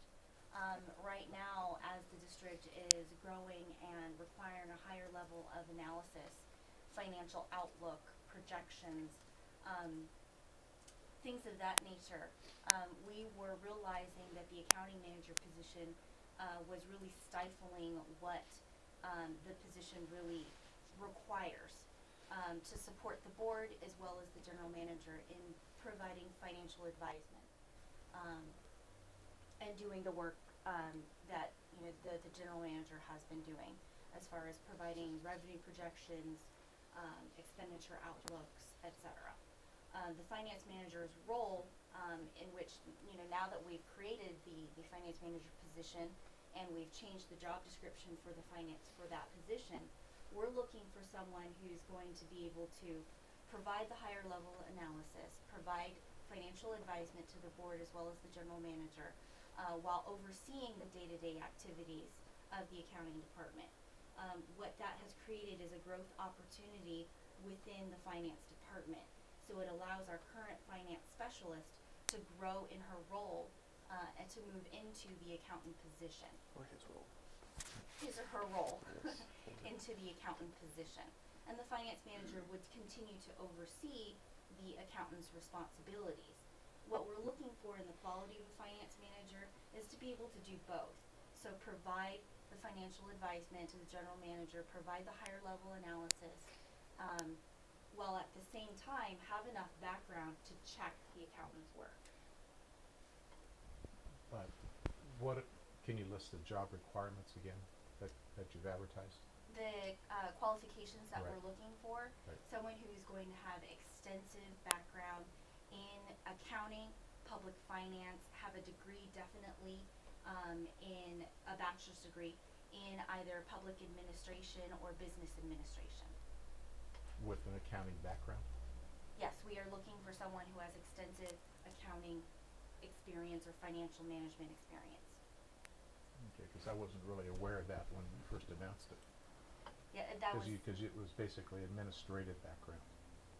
No, we explain it. It's the person, public administration, I think there was some confusion because of public administration. Right. And understand, like I said, I have a public administration degree in a bachelor and a master's, and we take finance and we take accounting and we take economics. There's emphasis in finance in the public administration degree. So what we're looking at is a higher level type person in finance that, like the spreadsheets I showed you today, I mean, I did them. I want the finance manager to do that, so I'm looking for someone at a higher level in finance that has the accounting background. Well, they, yeah. Where does Mark fit into this picture? I mean, can he provide, can Mark's firm provide what potentially seems like a, well, it's a difference, it's a difference in philosophy. Teresa was an accountant. Right. And you're looking for, someone with expanded capabilities. Right, and we will still have an accountant on staff, and that's Caitlin. She will be the accountant. To kind of go back to what Anna said a minute ago, by increasing the potential for your current accountant, by having a finance manager instead of an accounting manager, does that mean her responsibilities, Caitlin's responsibilities, increase, or does she just have the opportunities to? You see what I'm saying? Yes, they currently are increasing. Because there is no accounting manager in it. Right. Right, because remember that accounting series, Yeah. so she'll be an associate accountant, and then she gets some more experience, more education. Maybe she wants to get a master's in finance or accounting. Then she can move to the accountant. If she wants to become a CPA, which is not a requirement, then she can become a senior accountant. So there's some opportunity for her to grow. Whereas if you hire an accounting manager, they would be doing the same jobs that Caitlin's doing. Right. And I won't be getting that high level of finance administration that I need. Right, I'll be doing the spreadsheets. Right. Yeah. Yeah, I don't think it was ever explained to us this way. I apologize for that. I apologize. But back to Bob's question, are you still going to be overseeing the big picture, Mark? No, I don't believe so. I think that what Scott's vision is that I would just be doing investments. Yeah, he's there just a treasurer. And essentially that's what you did when Teresa was here. Right, that's correct. Yeah. She did. I would say then you've satisfied my curiosity. Okay, good. Thank you. I apologize for the confusion. I'm glad it's cleared up. Any other discussion about the cuts? Yeah, I got some. Okay, great. Bart, you got the floor. Okay, I don't think we should cut back on the pump station maintenance for, is that $2,000? Yeah, it's just a small CPI. We budgeted generally $80,000, and it's just a small CPI increase of $2,000. We want to maximize that. I mean, I would think that would be our goal because we don't want something happening. Okay. I mean, that would be my suggestion. Okay, And I can then, find $2,000 somewhere else. And I think that we should continue the work on, I don't know what you budgeted for the manhole rehabilitation, but we know that's going to be an upcoming problem. Yeah, again, I think I budgeted $360,000 for that, so we're looking at $340. So again, it's Okay, still so it's just you're a okay. small part. Yeah, Okay. yeah. And then what about the, it's tough to see, Bristol and Randolph? Yes, 150,000. that's a hotspot location. It's a hotspot location that has several too bad. sags in it, and it'd be nice to get that. It's just one hotspot location, so $150,000 to remove the hotspot. By cutting this, we just continue high frequency maintenance 4 times a year. So what we'll do. Okay, then what about vehicle maintenance? What did you budget for that? I think we budgeted $45,000, cut $5,000, and the reason why is because our Servactor truck is new, even though it did break down, but it was under warranty. And then we're also proposing a new utility truck. So they're new trucks. I'm not expecting a lot of maintenance on those trucks. So that's why we can cut back a little bit on the maintenance. And then, the $500 for office supplies is pretty minimal. It's minimal, yeah. I don't know what your budget is for that. It's several $1,000s, yeah. And then the smart covers, I thought that was a great idea to start with 2 instead of going back to 1. And those are the things that I thought we should consider keeping if possible. We have 2 smart covers right now out there. So instead of adding this 2 fiscal year, adding 4 more, I'll be adding 2 more. So we'll have 4 total at the end of the 2 fiscal years. So yeah, it's just another. The smart covers are another defense. They notify us with high water. Obviously, we're not going to install them at all 4,500 manhole covers, No. but to our most vulnerable areas. Did you say we just have two out We have 2 of them out there right now, yeah. at President and some other? No, I don't know exactly. I think it's more like at Eldon or 21st. Yeah. That's just my suggestions. Yeah. Director Schaefer? I just had a question.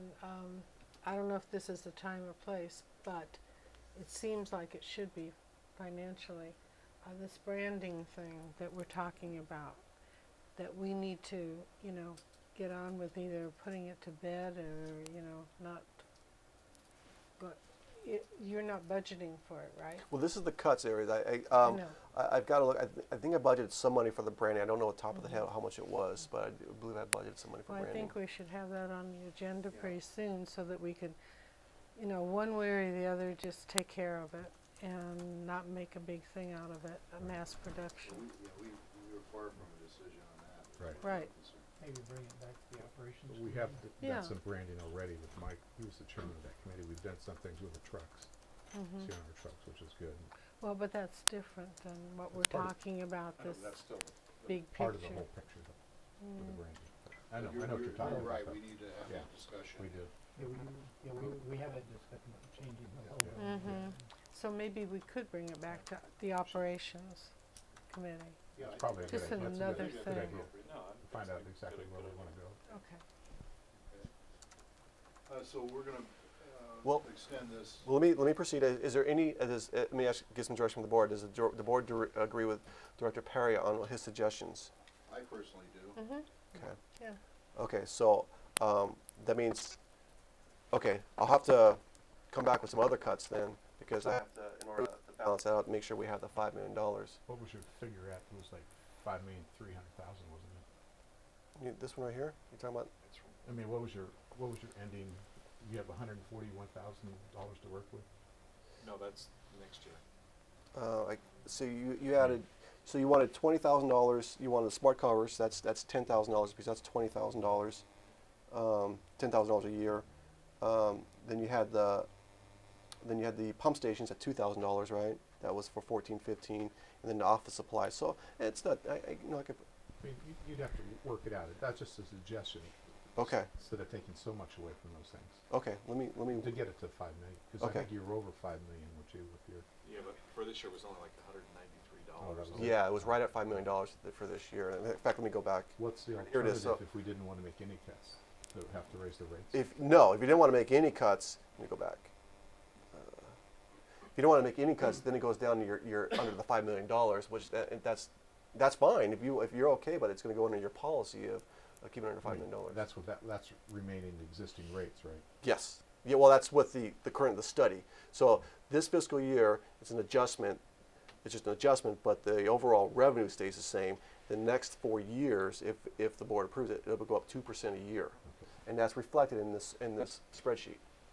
I think we should still stay with our policy, but try $5 million. to manipulate it a little bit. Okay. Okay. And the rest of the board concurs? Yes. Maybe Okay. sell pencils on the street corner. Yes. On, on attachment C, you have, you're going along about 1.7, 1.8 million a year in CIP, but in 2016 and 17, you only have $1 million. Is that a typo? No, I think that was, Is that- if you, Noah, can you give me the Prop 218 notice? Was that in there? Yeah, Prop 218 notice. There was, remember, let me see what it is.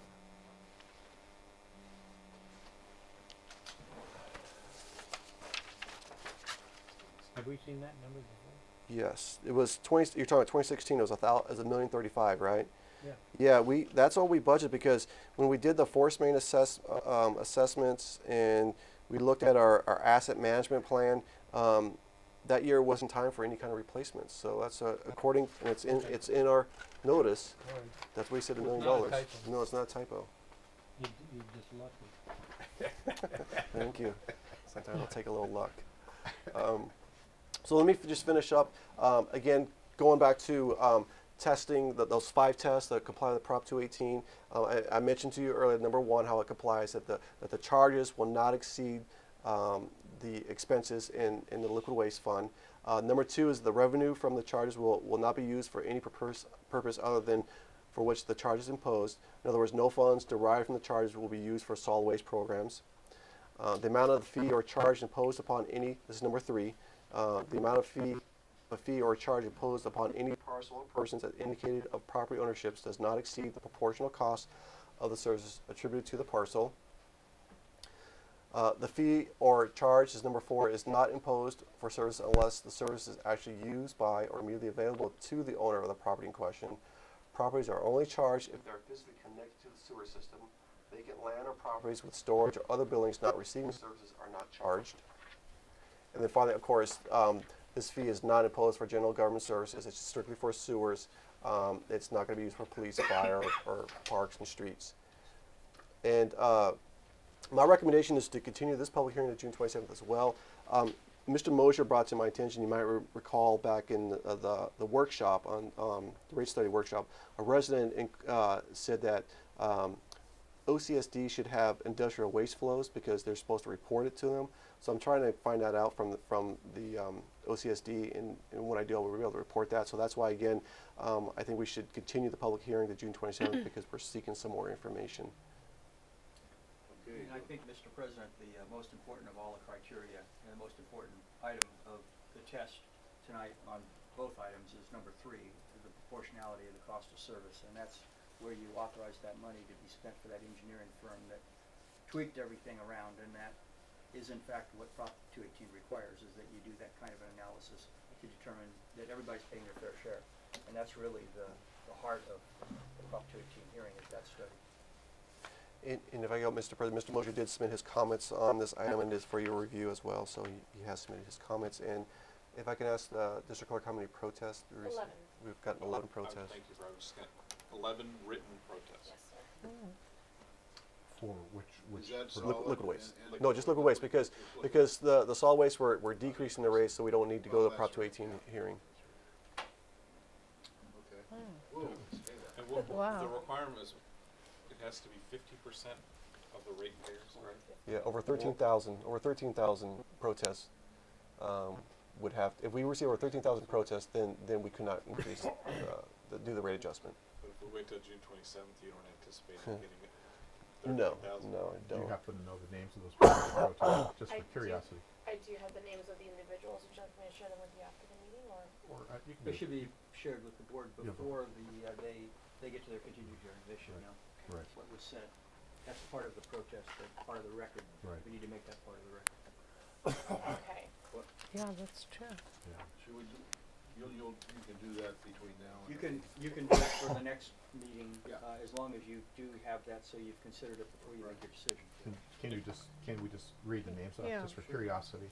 Yeah. We don't have to read the letter now. Sure. Well, No. and before we get to the June 27th, will you have a list of those in writing for us for the packet? Yeah. Sure. I have Johanna Chavez, Thomas M. Legrand, Kate Long, Reginald Thatcher, Geneva Ryan, Cheryl A. Beck, Terry C. Andrus, Terry Andrews? Yeah, he's on there. I thought he lived on the peninsula. The former county council? Yeah. That was present when the bankruptcy happened? Yep. Yeah. Didn't he just He pass used to away? live on the peninsula. What's Tom his address? Wingersoll firm. What's his address? The address is, there are 3 addresses actually. 1741 Tustin Avenue. In different units. Investment property. And then 219 Right. Knox Property. Place. Okay. Huh. If that's the same, Terry C. Andrews. And this was received on the 25th of March. How'd we know? You know, do all these people live in proximity to each other? Do you know? I did not look. Oh, that's fine. We can find that out later. I Yeah. mean, So we'll get a you copy see what of I'm it. getting at. Mm-hmm. I have Vincent Gandalf, Mm. Constance O'Brien, Paul Villagrana, and Anita Villagrana. Mm. So, the Andrus one is interesting because that is a multi-unit. It's probably multi-unit, and Well- their fees are going down. Yeah.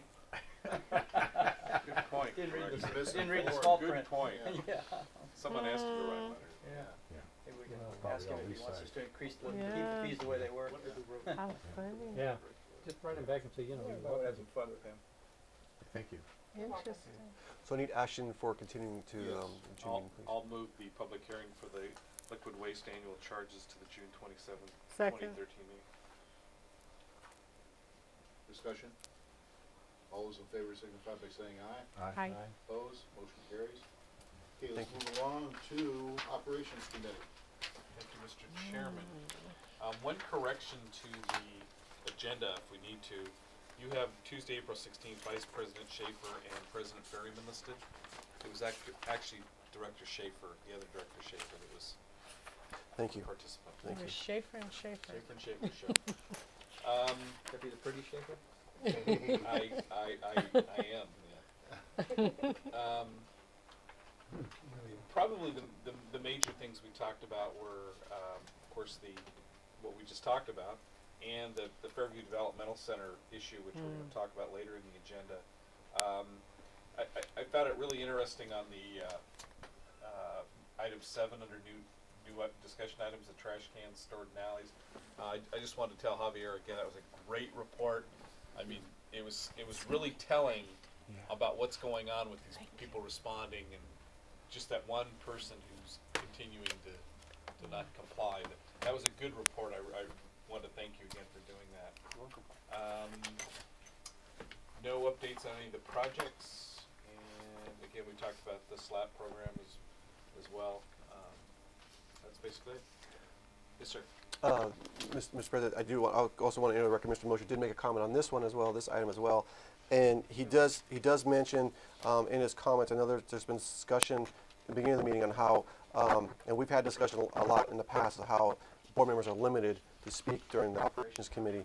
And he suggested maybe holding a study session like a city council has. The only problem is that, you know, you can't vote, but if you have like a study session, all board members can speak, you just can't take any action. So that was his suggestion, is having a study session like a city council does. And actually, just up some personal viewpoints, chairing that meeting, it's frustrating to look at the other three, and I said this the other day, I think, because you can tell they're chomping at the bit. I thought we couldn't do a study session situation like that, or can we? Sure. You know, You can have a second board meeting. Why not have a second board meeting? well, to me, the items we're talking about, we're doing again tonight, so.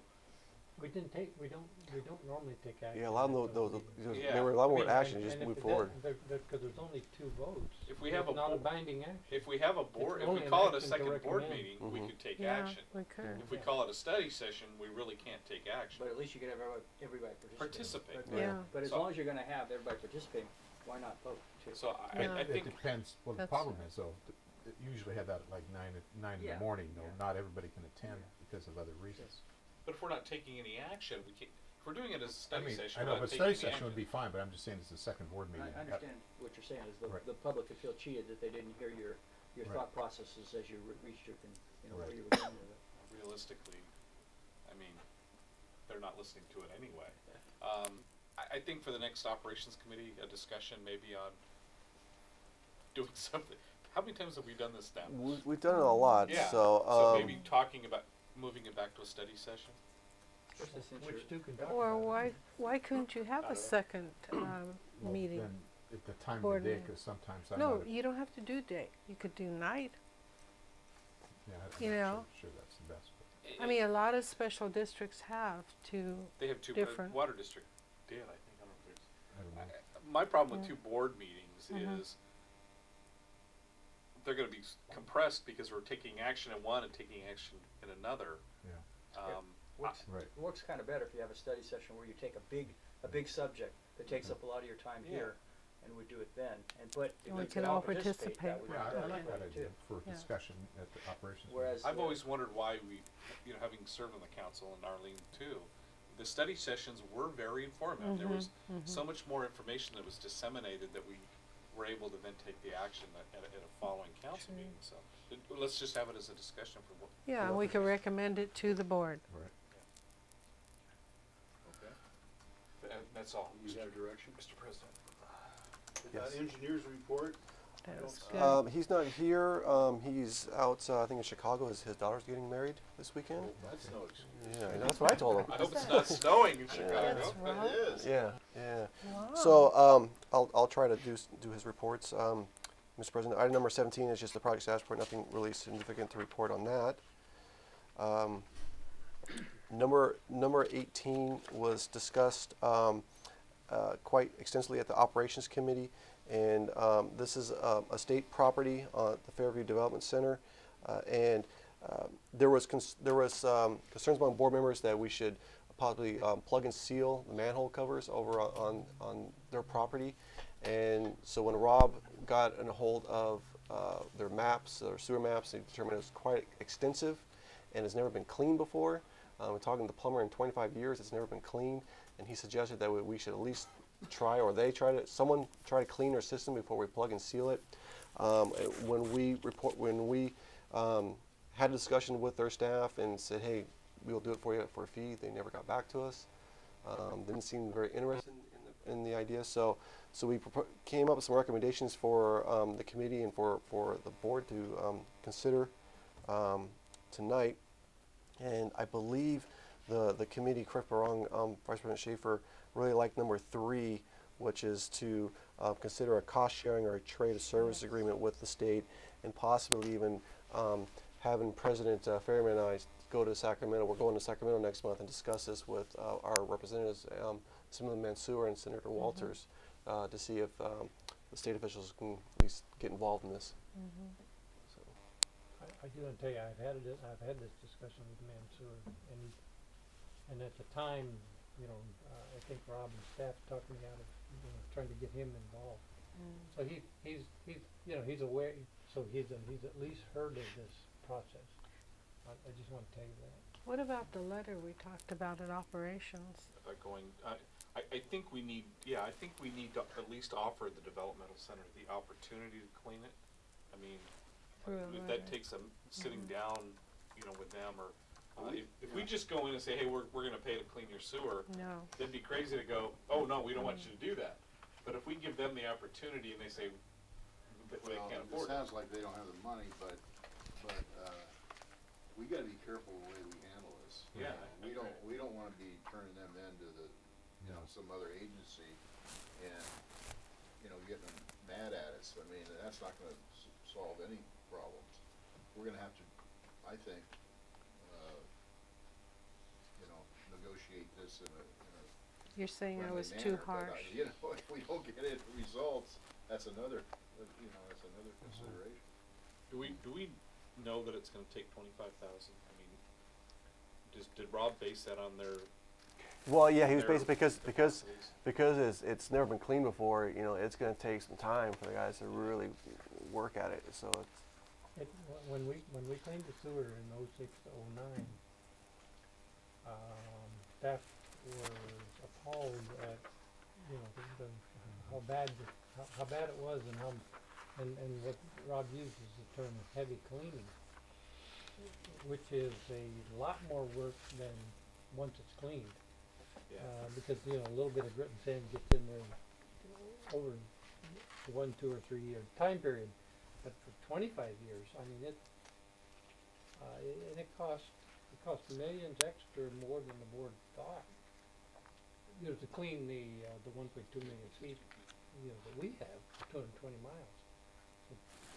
And we have to remember we'll be the ones that'll pay for it if anything happens. Well, part of the fairgrounds is the golf course stuff, and they have overflows all the time at the golf course. You're right. You don't mean no, I mean the developmental center. That's part of it. Golf course is part of that system. Yeah. And they always have overflows there. Sewage overflows? Yeah. See the truck out there all the time. That'd be because of roots probably over there. I don't know. I'm just saying it's still part of the system. I don't know which way it flows or whatever, but. I just think we need to open a better dialogue with the developmental center and say, hey, we want to protect you guys as well as protect ourselves, and give them the opportunity to tell us they don't have the money, you know what I mean? Rather than guess at it. Well, we should investigate if they're over a mile long length of sewer, and any property that's over a mile long length is supposed to have a sewage system management plan like we do. and they do fall under the WDR. Well, we need to educate them, Only, not only God hold knows it why over the 'em. state, why they don't get after them. Irrespective of, Yeah, of their needs and no money, yeah. they go There's a after, they're reason going after every we've got municipality. They're going after everybody they can. You I sure mean, You sure that the board members of the WDR aren't on the same board as the Berkeley Development Center? I was thinking as, part of the exchange, maybe we could have access to some of their services. For some of the board There are members. some people who need their services.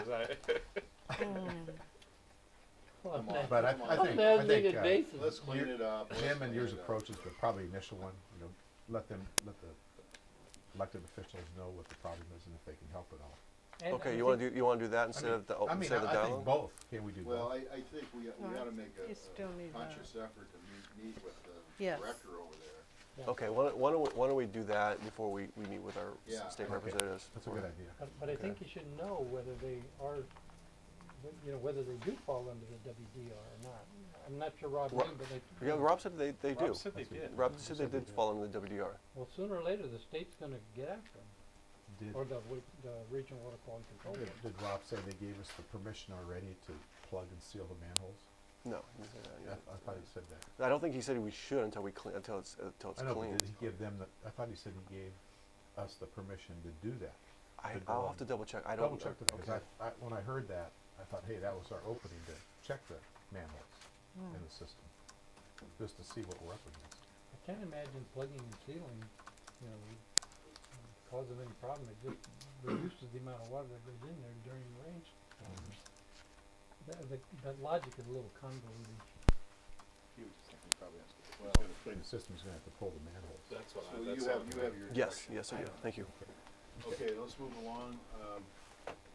Treasurer's report, none. That's the report. Attorney's report, Nothing, Mr. President. okay. Local meetings, OCSD, that's next week. You know we did pass the rate increase, 18 to 7, which is right on. I mean, that's a pretty tight vote. Yeah. 4.8% for the first year and 2.4 for fourth and second. No SARFA meeting. No. ISDOC Executive Committee, we talked again about the changes to the bylaws, but I think probably the biggest thing was well, there was some discussion about some LAFCO issues, but the other thing, probably the biggest news was that David Cordero is moving on. So, the other thing is, I think we picked the speaker for the May 30th ISDOC quarterly meeting. Who's that? Nick Baradino from the Orange No. County Fair. Oh, man. Yep. Interesting. That'd be- He's promised not to be too critical, apparently. Is that a Thursday morning? Thursday for lunch. Okay, Thursday lunch. May 30th? Yep. CSDA, Nothing to report. Costa. Well, no, I'm sorry. There is one quick thing. Sexual harassment training has been completed, which is kind of through CSDA, I guess, through SDRMA. And that's 2 hours. That's a long 2 hours. I did it too. Yeah, long 2 hours. Oh, yeah. Is that what I have to look forward to? Have I done it already? I Did you believe check? you're due in October. Okay. What am I doing? I think you're covered already. You know, I don't remember ever conducts doing her it. own classes. Careful. Careful. That could be construed as sexual harassment. I know. I'll do it. Probably gonna be televised. Oh, I guess you're all due to do By what date? April 30th. sexual harassment. By what date? Well, what I did was I assigned it until the 30th of April. So what Target Solutions will do is it will keep reminding you. 'Cause To do I haven't seen I a have to do that. reminder. It got sent Oh, me. I Have have. you checked your CMSD email? Yeah, every day. Yeah, I that's have. where Is that it what goes. Target I didn't see it in there. I I thought don't it know how to was do it. And it He said did. the He thought it was 30th. an ad for Target department stores. No, I would have looked at that. We'll reset I thought it was spam. Okay. We'll resend it. Because I only have 2 messages on there. I've eliminated all the other ones, Okay, because I had lots from previous. I'll resend it. So we're due April 30th? Just set aside 2 hours and turn on your computer. No, I've been through the training, but I haven't Costa is coming up, It's next week. next week. Nothing to report other than that's, yeah. Other meetings qualifying for reimbursement under CMSD Ordinance 55. Anybody have anything? Yeah, I went to the ISDOC too, and of course that's been hammered to death now, because Scott did a real thorough report on the Waco one, and went to that. And then on the Waco, it was really neat to see Greg Woodside, because you know he has been on our staff, actually as a board member, and he did a good job. Strategic committee, I did that one, which we all did, and of course that was really good because it had the opportunity for us to change things the way they were. And operations committee, I went to that, and then let's see, what else? That was more or less on the standing reports and recycling. And then I went to the chamber breakfast this morning. No, that wasn't this morning, that was last month. I'm sorry, Jack Hammett was the speaker. I heard Yeah, I did a pretty good job. It was at the Down Valley Mayor's I Breakfast heard today. that, they told me that, you know, that's why he couldn't come to ours. And he did a great job. And of course he's gonna be honored at the mayor's dinner. And then I'm here with the Did board. Brad Long get hold of you? Yes, yes. Okay, old business? None? New business? Yes. All right. Bob and I are going to be attending tomorrow's Oh, yeah. conference in Palm Springs. And I don't know if we ever got board approval for that. I'll move that directors Perry and Houghton be reimbursed or how Academy? allowed to attend a meeting in Out of Riverside the- County. out of the First county. do a motion to address a non-agenda item because the need arose after the agenda was Yeah. prepared and because there's a need to take immediate action tonight. I'll move that. I'll second that. Discussion? All those in favor signify by saying aye. Aye. Aye. Opposed? Motion carries. I think we brought it up at a previous meeting, but I wasn't sure, so I just wanted to make sure that we got on the record. Well, and then again, the second motion would be to approve or allow directors Houghton and Perry to attend the meeting in Riverside County. I'll second that too. Discussion? All those in favor signify by saying aye. Aye. Opposed? Motion carries. Oral communications and director comments.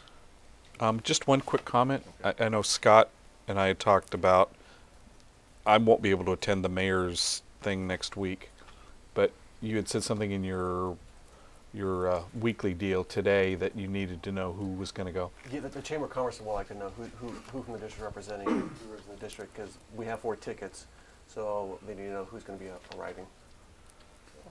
I would like to go. Yeah, I can't. I have a match. I won't get home till late. I'll be in the middle of the ocean. I can go. We have 4 tickets. So, Okay. Yeah, So I'm who going. did you plan on taking? I mean, from the staff, anyone from the no, we have 4 Okay. tickets. I thought there was There's an more. interesting note about Two, that dinner. I don't know if you three, noticed, we spent $2,500, right? And we get 4. Yeah. But an individual ticket is like $120.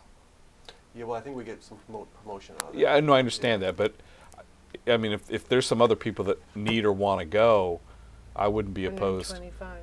I wouldn't be opposed to spending the 125 if you had a key staff person or someone that needs to go. I'll ask, but you know, if no other staff wants to go, then I'm assuming that it'd be President Fairman, Director Houghton, Director Schaefer, and myself. Okay. For the 4 tickets. Okay, that's all I had, Yeah, Jim. that's fine. Are we at number 13? Yeah. I just want to make sure that staff does the research to figure out whether the quarterly newsletter is going to the Yeah. Newport Beach residents. So I have my notes. And I up think the way you can do that is, you know, the number that are printed. You know, if it's if it's just going to 110,000 or the 21,000. Or, anyway, you can figure that out. Yeah, I've got it on my It notes. used to be I've got it on my notes. Don't we have a When mailing LAFCO list? came in. Well, I don't know how to check it, but Moser said it wasn't It's off different. the list. and he's I'll in check. Not anymore. The other thing is the reason I'm not reporting on meetings is because I'm reporting on them in the paper. Yeah, you are. Yes. Front page. You gotta bring that up. Get a count of how Any, many are in. I just had How many, more. I'd like to have a report on how many sewers we have in. Director Schaefer has something. Yeah, I'm real curious if we have a plan or what we're gonna do on this manhole as far as getting that cement part. Okay. Well, I still got to deal with the city on that. That's a city issue, so I'm still working on trying to deal with it. But you know, I'll update the Can board. we push it so Sure. that we'll know one way or the other, and you know, that would Javier, be did you have something? interesting. Yes, Mr. President. Members of the board, I would like to add just one item to the upcoming CMSD events and activities. We're going to be attending the Museo Art Challenge Expo this Saturday, April 20th from 11 a.m. to 3 p.m. I will be there representing the district. We'll have a table. Nice. I was one of the judges that attended the judging panel last Thursday night, and it is such a great event. You'll be surprised of what some of these students do with. They take trash and make art. We know. Yeah, we've seen that. Yeah, if you guys have a chance, if you Very haven't had cool. a chance, I highly recommend you swing by or check out their website. It's truly amazing, and I'm proud to present that and we'll be bringing this back to you next month. But the school that won for Costa Mesa that we've selected was International Christian Monastery Academy of Costa Mesa. Their title was Eco Van Gogh. And they took soda cans, paper bags, magazines, cardboard, corn husks, eggshells, plastic bottles, and they created this amazing, I know it's pretty small to see, this amazing picture, 3D that pops out at you. It is amazing. Some other schools, Where is this school? I've never heard of that. yeah, they Say so the they're name of the school again. International Christian Monastery Academy of Costa. Montessori. Oh, Montessori. Montessori. Oh, Montessori. Montessori, Oh, it's the sorry. Montessori, okay. Yeah, okay. Mesa Verde Drive, I'm not sure, I'll have to double check, but they're in Costa Mesa. across from Prince of Peace. So what the county does, they invite all these schools from Orange County, and we wanted to recognize the school in Costa Mesa that did the best work, and that's who did an amazing job. There's other schools that took cardboard and made statues out of them. It is just amazing. Some of the artwork that Oh, wow. What makes you an authority on art? I mean, why were you a judge? I'm just well, we were a representative. We sponsored the museo. so it wasn't so much the art, it was the fact that it was made of trash. Is that what you're trying to tell us? It was a trash art contest and very, very creative students. So. Do you think they could use like a CR&R truckload of trash on mine? Hey, there goes that. Here's our diversion. Here's our diversion. It's got one other thing. I didn't know that we had, how many sewers laterals do we have in the city of Newport Beach? You happen to know? I don't know off the top of my head. Because I didn't know we had any, but. Well, and correct me if I'm wrong, those areas over there right off Tustin were county. And then Yes. LAFCO came in and Yes. gave it to Newport Beach, right? And then, But if we're still doing the but sewer. we're still, but that didn't negate them being in our jurisdiction. Maybe we need to take a look at turning them over to Newport. Yeah, I think you need to check that out. Do we do the trash for them also? Yeah, Send the trash to the sewer. I'll do some more research. But on we Newport should, Beach. You they could call should Carolyn. have a clear map that outlines, Yeah, they do. graphically what their responsibility is, and same with Right. us. Yeah.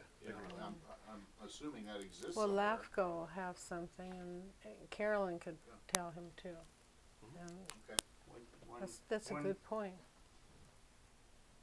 One good thing about having an irregular border is that it makes it harder to be absorbed by a contiguous entity. Yes, that's true.